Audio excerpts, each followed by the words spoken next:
A Igreja do Diabo, de Machado de Assis. A Igreja do Diabo. Capítulo I. De uma ideia mirífica. Conta um velho manuscrito beneditino que o diabo, em certo dia, teve a ideia de fundar uma igreja. Embora os seus lucros fossem contínuos e grandes, sentia-se humilhado. Com o papel avulso que exercia desde séculos, sem organização, sem regras, sem cânones, sem ritual, sem nada. Vivia, por assim dizer, dos remanescentes da Vinos, dos descuidos e obséquios humanos. Nada fixo, nada regular. Porque não teria ele a sua igreja? Uma igreja do diabo era o meio eficaz de combater as outras religiões, e destruí-las de uma vez. Vá, pois, uma igreja, concluiu ele.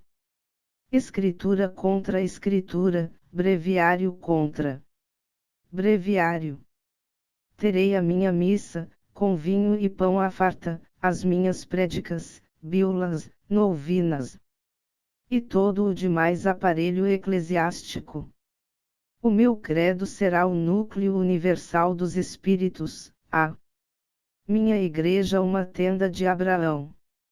E depois, enquanto as outras religiões se combatem e se dividem, a minha igreja será única, não acharei diante de mim, nem Maomé, nem Lutero. Há muitos modos de afirmar, há só um de negar tudo. Dizendo isto, o diabo sacudiu a cabeça e estendeu os braços, com um gesto magnífico e varonil. Em seguida, lembrou-se de ir ter com Deus para comunicar-lhe a ideia. E desafiá-lo, levantou os olhos, acesos de ódio, ásperos de vingança, e disse consigo: Vamos, é tempo. E rápido, batendo as asas, com tal estrondo que abalou todas as províncias do abismo, arrancou da sombra para o infinito azul. Capítulo 2. Entre Deus e o diabo. Deus recolhia um ancião, quando o diabo chegou ao céu. Os serafins que engrinaldavam o recém-chegado, detiveram-se logo, e o diabo deixou-se estar à entrada. Com os olhos no Senhor. Que me queres tu? Perguntou este. Não venho pelo vosso servo Fausto, respondeu o diabo rindo, mas por todos os Faustos do século e dos séculos. Explica-te. Senhor, a explicação é fácil, mas permite que vos diga, recolhei primeiro esse bom velho, dai-lhe o melhor lugar, mandai que as mais afinadas citaras e alaudes o recebam. Com os mais davinos coros. Sabes o que ele fez? Perguntou o Senhor, com os olhos cheios de doçura. Não, mas provavelmente é dos últimos que virão ter convosco. Não tarda muito. Que o céu fique semelhante a uma casa vazia, por causa do preço, que é alto. Vou edificar uma hospedaria barata, em 2 palavras, vou fundar uma igreja. Estou cansado da minha desorganização, do meu reinado casual e adventício. É tempo de obter a vitória final e completa. E então vim dizer-vos isto, com lealdade, para que me não acuseis de dissimulação. Boa ideia, não vos parece? Vieste dizê-la, não legitimá-la, advertiu o Senhor. Tendes razão, acudiu o diabo, mas o amor próprio gosta de ouvir o aplauso dos mestres. Verdade é que neste caso seria o aplauso de um mestre vencido, e uma tal exigência. Senhor, de sua terra, vou lançar a minha pedra fundamental. Vai. quereis que venha anunciar-vos o remate da obra? Não é preciso, basta que me digas desde já por que motivo, cansado há tanto da tua desorganização, só agora pensaste em fundar uma igreja. O diabo sorriu com certo ar de escárnio e triunfo. Tinha alguma ideia cruel no espírito, algum reparo picante no alforje de memória, qualquer coisa que, nesse breve instante de eternidade, o fazia crer superior ao próprio Deus. Mas recolheu o riso, e disse: só agora concluí uma observação, começada desde alguns séculos, e é que as virtudes, filhas do céu, são em grande número comparáveis a rainhas, cujo manto de veludo remata-se em franjas de algodão. Ora, eu proponho-me a puxá-las por essa franja, e trazê-las todas para minha igreja, atrás delas virão as de seda pura. Velho retórico, murmurou o Senhor. Olhai bem. Muitos corpos que ajoelham aos vossos pés, nos templos do mundo. Trazem as anquinhas da sala e da rua, os rostos tingem-se do mesmo pó, os lenços cheiram aos mesmos cheiros, as pupilas centelham de curiosidade e devoção entre o livro santo e o bigode do pecado. Vede o ardor, a indiferença, ao menos, com que esse cavalheiro põe em letras públicas os benefícios que liberalmente espalha, ou sejam roupas ou botas, ou moedas, ou quaisquer dessas matérias necessárias à vida. Mas não quero parecer que me detenho em coisas miúdas, não falo, por exemplo, da placidez com que este juiz de irmandade, nas procissões, carrega piedosamente ao peito o vosso amor e uma comenda. Vou a negócios mais altos. Nisto os serafins agitaram as asas pesadas de fastio e sono. Miguel e Gabriel fitarão no Senhor um olhar de súplica. Deus interrompeu o diabo. Tu és vulgar, que é o pior que pode acontecer a um espírito da tua espécie. Replicou-lhe o Senhor. Tudo o que dais ou digas está dito e redito pelos moralistas do mundo. É assunto gasto, e se não tens força, nem originalidade para renovar um assunto gasto, melhor é que te queles e te retires. Olha, todas as minhas legiões mostram no rosto os sinais vivos do tédio que lhes dás. Esse mesmo ancião parece enjoado, e sabes tu o que ele fez? Já vos disse que não. Depois de uma vida honesta, teve uma morte sublime. Colhido em um naufrágio. Ia salvar-se numa tábua, mas viu um casal de noivos, na flor da vida, que se debatiam já com a morte, deu-lhes a tábua de salvação e mergulhou na eternidade. Nenhum público, a água e o céu por cima. Onde achas aí a franja de algodão? Senhor, eu sou, como sabes, o espírito que nega. Negas esta morte? Nego tudo. A misantropia pode tomar aspecto de caridade, deixar a vida aos outros, para um misantropo, é realmente aborrecê-los. Retórico e sutil. Exclamou o Senhor. Vai, vai, funda a tua igreja, chama todas as virtudes, recolhe todas as franjas, convoca todos os homens. Mas, vai. Vai. Debalde o diabo tentou proferir alguma coisa mais. Deus impusera-lhe silêncio, os serafins, a um sinal divino, encheram o céu com as harmonias de seus cânticos. O diabo sentiu, de repente, que se achava no ar, dobrou as asas, e, como um raio, caiu na terra. Capítulo 3. A boa nova aos homens. Uma vez na terra, o diabo não perdeu um minuto. Deu-se pressa em enfiar a cogula beneditina, como hábito de boa fama, e entrou a espalhar uma doutrina nova e extraordinária, com uma voz que reboava nas entranhas do século. Ele prometia aos seus discípulos e fiéis as delícias da terra, todas as glórias, os deleites mais íntimos.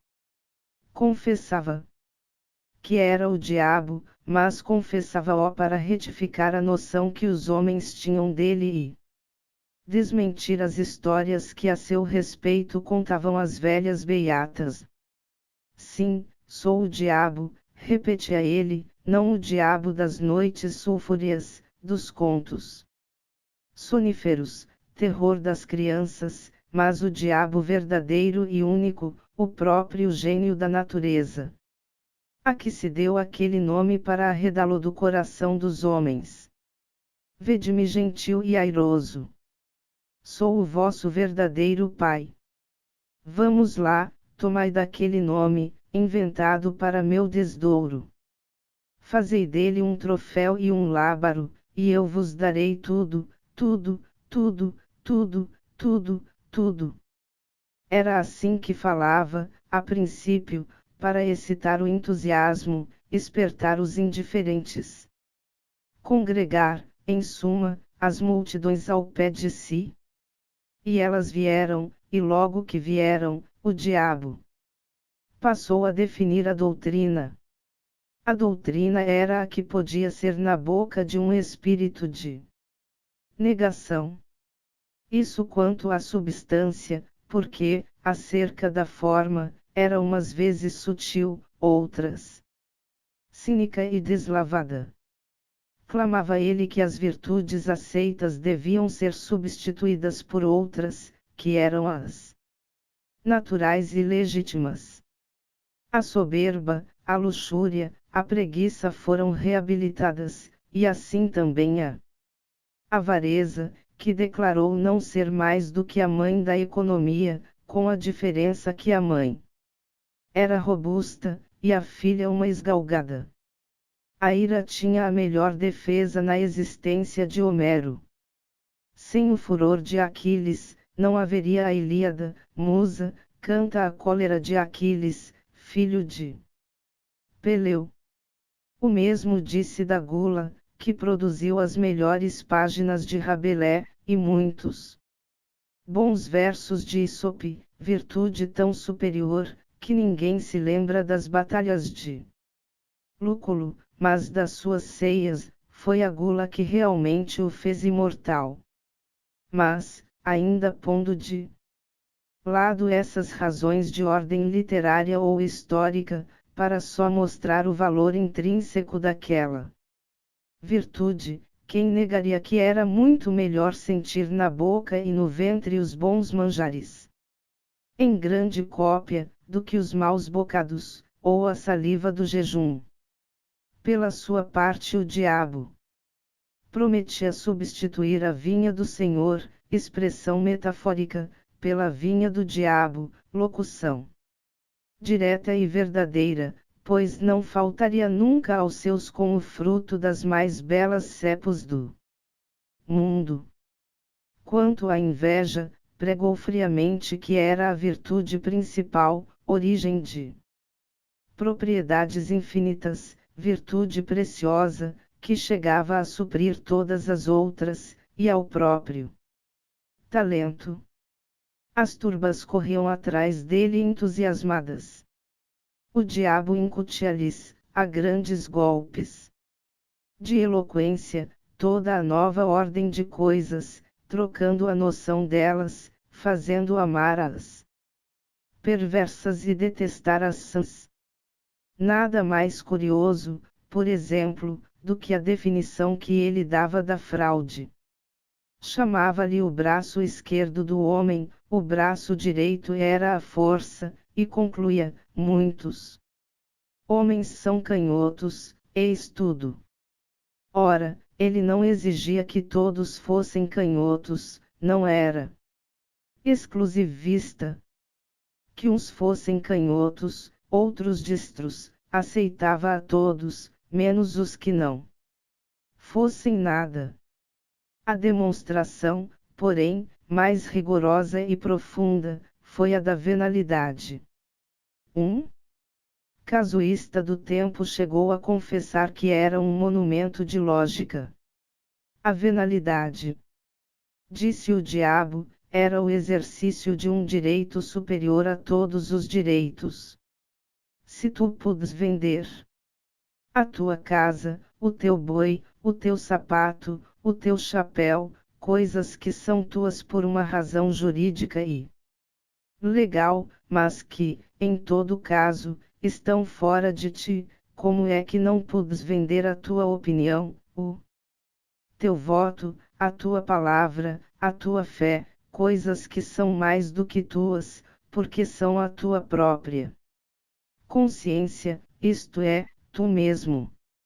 Negá-lo é cair no absurdo e no contraditório. Pois não há mulheres que vendem os cabelos.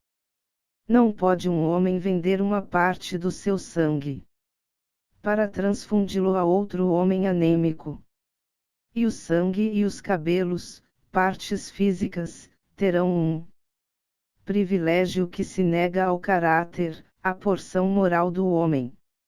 Demonstrado assim o princípio, o diabo não se demorou em expor as vantagens de ordem temporal ou pecuniária, depois, mostrou ainda que, à vista do preconceito social, conviria dissimular o exercício de um direito tão legítimo, o que era exercer ao mesmo tempo a venalidade e a hipocrisia, isto é, merecer duplicadamente. E descia, e subia, examinava tudo, retificava tudo. Está claro que combateu o perdão das injúrias e outras máximas de brandura e cordialidade. Não proibiu formalmente a calúnia gratuita, mas induziu a exercê-la mediante retribuição, ou pecuniária, ou de outra espécie, nos casos, porém, em que ela fosse uma expansão imperiosa da força imaginativa. E nada mais, proibia receber nenhum salário, pois equivalia a fazer pagar a transpiração. Todas as formas de respeito foram condenadas por ele, como elementos possíveis de um certo decoro social e pessoal, salva, todavia, a única exceção do interesse. Mas essa mesma exceção foi logo eliminada, pela consideração de que o interesse, convertendo o respeito em simples adulação, era este o sentimento aplicado e não aquele. Para rematar a obra, entendeu o diabo que lhe cumpria cortar por toda a solidariedade humana. Com efeito, o amor do próximo era um obstáculo grave à nova instituição. Ele mostrou que essa regra era uma simples invenção de parasitas e negociantes insolváveis, não se devia dar ao próximo senão indiferença, em alguns casos, ódio ou desprezo. Chegou mesmo à demonstração de que a noção de próximo era errada, e citava esta frase de um padre de Nápoles, aquele fino e letrado Galliani, que escreve a uma das marquesas do antigo regime: leve à breca o próximo. Não há próximo. A única hipótese em que ele permitia amar ao próximo era quando se tratasse de amar as damas alheias. Porque essa espécie de amor tinha a particularidade de não ser outra coisa mais do que o amor do indivíduo a si mesmo. E como alguns discípulos achassem que uma tal explicação, por metafísica, escapava à compreensão das turbas, o diabo recorreu a um apólogo. 100 pessoas tomam ações de um banco, para as operações comuns, mas cada acionista não cuida realmente senão nos seus dividendos, é o que acontece aos adúlteros. Este apólogo foi incluído no livro da sabedoria. Capítulo 4. Franjas e franjas. A previsão do diabo verificou-se. Todas as virtudes cuja capa de veludo acabava em franja de algodão, uma vez puxadas pela franja, deitavam a capa às urtigas e vinham alistar-se na igreja nova. Atrás foram chegando as outras, e o tempo abençoou a instituição. A igreja fundara-se, a doutrina propagava-se, não havia uma região do globo que não a conhecesse, uma língua que não a traduzisse, uma raça que não a amasse. O diabo alçou brados de triunfo. Um dia, porém, longos anos depois, notou o diabo que muitos dos seus fiéis, às escondidas, praticavam as antigas virtudes. Não as praticavam todas, nem integralmente. Mas algumas, por partes, e, como digo, as ocultas. Certos glutões recolhiam-se a comer frugalmente 3 ou 4 vezes por ano, justamente em dias de preceito católico. Muitos avaros davam esmolas, à noite, ou nas ruas mal povoadas. Vários dilapidadores do erário restituíam-lhe pequenas quantias. Os fraudulentos falavam, uma ou outra vez, com o coração nas mãos, mas com o mesmo rosto dissimulado, para fazer crer que estavam embaçando os outros. A descoberta assombrou o diabo. Meteu-se a conhecer mais diretamente o mal, e viu que lavrava muito.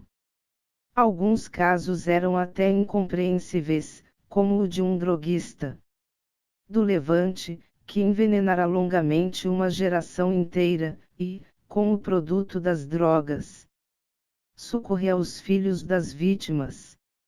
No Cairo achou um perfeito ladrão de camelos, que tapava a cara para ir às mesquitas. O diabo deu com ele a entrada de uma, lançou-lhe em rosto o procedimento. Ele negou, dizendo que ia ali roubar o camelo de um drogomano. Roubou-o com efeito, à vista do diabo, e foi dá-lo de presente a um muezim, que rezou por ele a Alá. O manuscrito beneditino cita muitas outras descobertas extraordinárias, entre elas esta, que desorientou completamente o diabo. Um dos seus melhores apóstolos era um calabrês, varão de 50 anos, insigne falsificador de documentos, que possuía uma bela casa na campanha romana, telas, estátuas, biblioteca, etc. Era a fraude em pessoa. Chegava a meter-se na cama para não confessar que estava são. Pois esse homem, não só não furtava ao jogo, como ainda dava gratificações aos criados. Tendo angariado a amizade de um cônego, ia todas as semanas confessar-se com ele, numa capela solitária, e, conquanto não lhe desvendasse nenhuma das suas ações secretas, benzia-se 2 vezes, ao ajoelhar-se, e ao levantar-se. O diabo mal pôde crer tamanha aleivosia. Mas não havia que duvidar, o caso era verdadeiro. Não se deteve um instante. O pasmo não lhe deu tempo de refletir, comparar e concluir do espetáculo presente alguma coisa análoga ao passado. Voou de novo ao céu. Trêmulo de raiva, ansioso de conhecer a causa secreta de tão singular fenômeno. Deus ouviu-o com infinita complacência, não o interrompeu, não o repreendeu, não triunfou sequer daquela agonia satânica. pôs os olhos nele, e disse-lhe: Que queres tu, meu pobre diabo? As capas de algodão têm agora franjas de seda.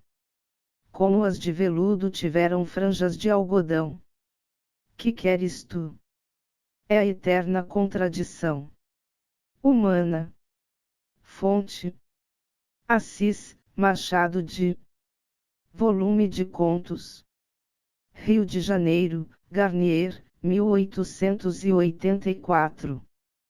Texto proveniente de A Biblioteca Virtual do Estudante Brasileiro, a Escola do Futuro da Universidade de São Paulo. Permitido o uso apenas para fins educacionais. Texto base digitalizado por edição eletrônica produzida pela Costa Flose Limitada. Revisão: Sandra Flose / edição, Edson Costa Flose e Nancy Costa. Este material pode ser redistribuído livremente, desde que não seja alterado, e que as informações acima sejam mantidas. Para maiores informações, escreva para. Estamos em busca de patrocinadores e voluntários para nos ajudar a manter este projeto. Se você quer ajudar de alguma forma, mande um e-mail para e saiba como isso é possível.